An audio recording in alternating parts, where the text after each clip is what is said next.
Hi, இது காணும் பொங்கல் அன்றைக்கி எடுத்த வீடியோ இது. ஏன் இவ்வளோ நாளாக போடாமல் இருந்தேன்னா, பிக் பாஸ் முடிய போகிற கட்டமாச்சா, அதனால் கொஞ்சம் லைவில் போயிட்டேன், பார்த்துட்டு அதை என்ஜாய் பண்ணியிருந்தேன். அதனால் போட முடியல.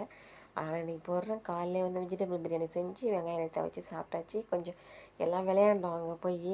அதெல்லாம் வீடியோ எடுக்கல. விளையாண்ட ஒரு எக்ஸைட்மெண்ட்டில் அங்கேயே விளையாண்டேன். அப்புறம் நான் கொஞ்சம் வீடியோலேயே நான் அந்தளவுக்கு யாரையும் காமிச்சிருக்க மாட்டேன். இது தெரியாத எடுத்து எடுத்து போடுற மாதிரி தான் போடுவேன். ஏன்னா அந்தளவுக்கு நான் வீடியோ போடுறது யாருக்கும் தெரியாது. அப்புறம் மதியமாக ஒரு 2 மணி போல் மலபலா கோயிலுக்கு திருநாவுக்கு கிளம்பியாச்சு. நான் பிரதோஷத்துக்கு போயிருப்பேன் அந்த கோயிலுக்கு. அதை கூட வீடியோ போட்டிருப்பேன். இது மாதம் மாதம் பிரதோஷமும் படைப்பாங்கன்னு சொல்லி போட்டிருப்பேன் நான்.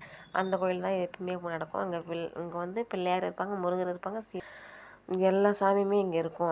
அதனால் வருஷம் வருஷம் இங்கே தான் நடக்கும். இங்கே 2 நாள் திருநாள் நடக்கும். இன்றைக்கி இது நாள். இது நாளைக்குமே காலைல 4 மணிக்கு தெப்பம் இழுத்துட்டு அப்புறம் நாளைக்கு பொழுதுக்குமே திருநகர்லாம் இருக்கும். நாங்கள் அன்றைக்கே வருஷம் வருஷம் எப்பயுமே அன்றைக்கே போயிடுவோம். இது பழங்காலத்து கோயில். இந்த கோயிலுக்கு கீழே வந்து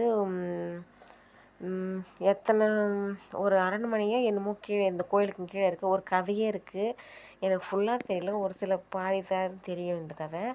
ஆனால் கீழே வந்து மண்டபம் இருக்குது. வந்து ரவை உப்புமா செஞ்சு தேங்காய் சட்னி வச்சு நைட்டு சாப்பிட்டாச்சு. இதுதான் காணும் பொங்கல் முடிஞ்சிடுச்சு. நம்ம ஞாயிற்றுக்கிழமை அன்றைக்கி ஆற்று திருநாள் வீடியோ போட்டு அடுத்த வீடியோவில் பார்க்கலாம். அந்த வீடியோ பிடிச்சா லைக் பண்ணுங்கள், சப்ஸ்கிரைப் பண்ணுங்கள். தேங்க்யூ, பாய்.